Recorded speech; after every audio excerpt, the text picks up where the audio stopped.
मुल्क में इंसाफ की जो हालत है उसके बारे में कुछ कहने की तो ज़रूरत रही नहीं, मगर दूसरी तरफ जजेज़ और ख़ास तौर पर आला अदलिया के जजेज़ पर जो इनायात हैं उसकी भी माजी में मिसाल नहीं मिलती।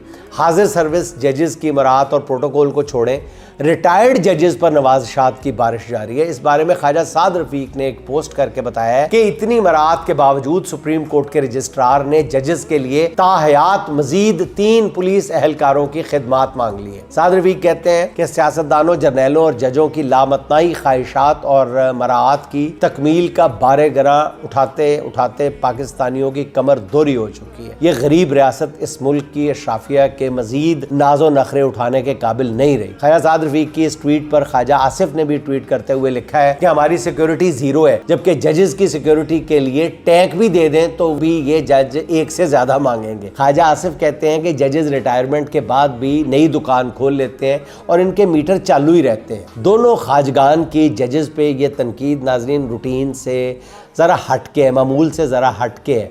वैसे बात उन्होंने कोई ज़्यादा गलत नहीं की, मगर फ़िलहाल तो नून लीग इस अदलिया और इन जजेस से पूरी तरह से फैज़याब हो रही है।